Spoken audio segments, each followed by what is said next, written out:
There's a reason why Forbes Magazine found the job of youth pastor as the most meaningful job in America.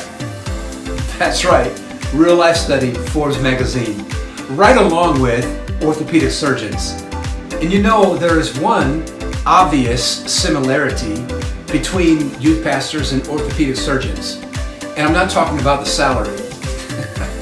No, see, orthopedic surgeons work with the body and its structure and function. And that's what youth leaders do. We make sure the body of Christ is functioning at its most effective peak performance. Looking at the condition of our nation, it is obvious that we need a spiritual awakening because our spiritual leaders are handling the greatest resource that we've seen in America, Gen Z and Alpha Gen, and who knows the impact that we can have. But in order for the next gen to function spiritually at a high level, we need healthy youth ministry in the now gen, right? Think about it this way. Have you seen the research and findings on youth in America today? Aside from the multiple family issues, 31% rise in child obesity, the loss of biblical worldview among Gen Z. Look at these recent findings on U.S. teenagers. Learning loss in public education, increased gun violence against our children, suicide has risen among teenagers, adolescence in mental health facilities is rising literally out of control. Social isolation, the rise of atheism. But even in the midst of these statistics, it is evident that there is a generational set in the church defying the statistics of their generation.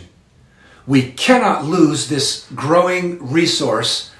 All over this nation, there are teenagers in youth ministries who are not defiling themselves with the world's delicacies. They don't fit the research. Look at Daniel 1. Daniel 1 records maybe the most compelling story of the impact that one young person can have on a nation when they are completely set apart for God. You know the story, right? Daniel and his 3 friends are pressured and threatened into leaving their faith. But these young men were different. Time and again in the book of Daniel, we see Daniel and his 3 friends remain faithful to God under the pressures of society. Listen, we need immediate, focused, spiritual, educational, and political action on the family and the youth of America. Immediate.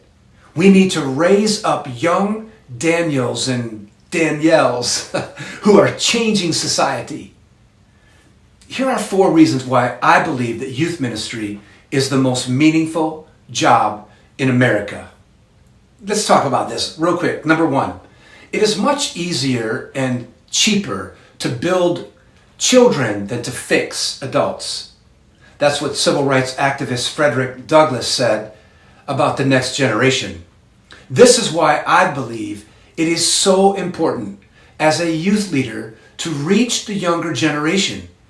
Spiritual formation amongst the adolescent generation is one of the fastest ways to transform society. Number 2, there is an immediate return on investment in next gen ministry. You see it all the time. A student comes in, their life is turned around, and wow. It doesn't take much time to see the fruit of your labor in youth ministry.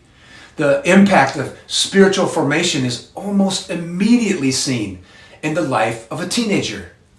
Why? Because teenagers are in the most formative moment of their life.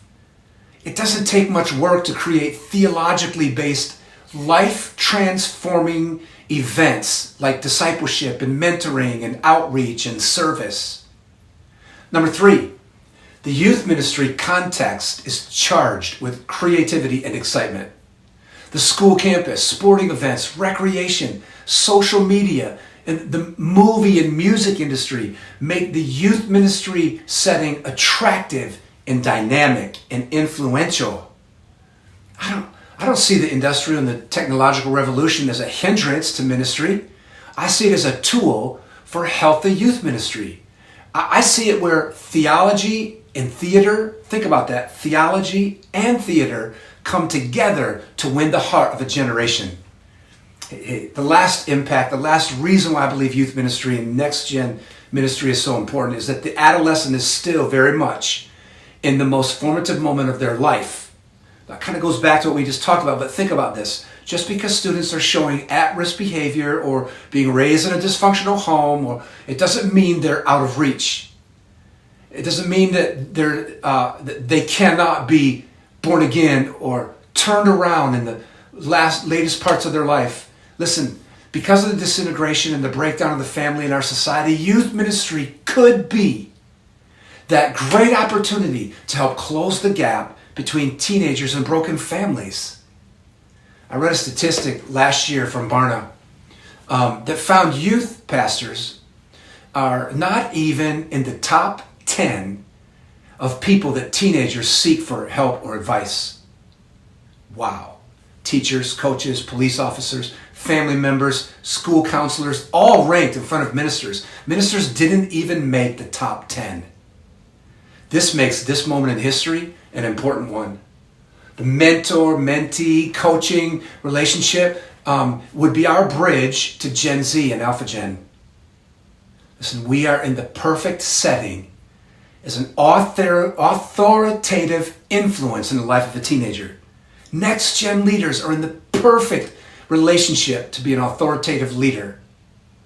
Listen, finally, let me just say this. Being a youth pastor may not be the most thankful job in America. It may not be the easiest job in America, and it definitely is not the highest paying job in America. But given the research, the moment that we are in right now, and personally having the experience of almost 40 years in youth ministry, the facts are pretty clear. Being a youth leader in our nation is not only fulfilling, but it is also the most meaningful job in America. Hear me. This is why we are starting to build the Institute for Next Gen at North Central University in Minneapolis. If you have a call on your life to work with Next Gen, you need to come to Minneapolis and train with us. Our goal is to train 100 of the finest Next Gen leaders in the next 5 years. That's right, to graduate 20 great elite Next Gen leaders in the next 5 years. So we're building this center for education, the training, and the resourcing of youth leaders globally. We want to train the next elite Next Gen leaders in the church and in the marketplace. Here's the kind of students and kind of impact we want to have. Listen to a few of these students and how they want to impact. My name is Joey Jr. and I'm a freshman here at North Central. But when I graduate, I want to help with marketing in the next gen, whether it's the creative side, in the church, or outside of the church. Hey everyone, my name is Sophie. I'm a sophomore here at NCU, and I want to further the next gen through my lifetime call to youth ministry. My name is Kaylee Trim. I'm a junior here at NCU, and once I graduate, I want to do next gen evangelism and discipleship across the Big C Church of America. I'm Noah. I'm a sophomore here at NCU, and after I graduate, I want to create a safe place and an inclusive environment for all youth.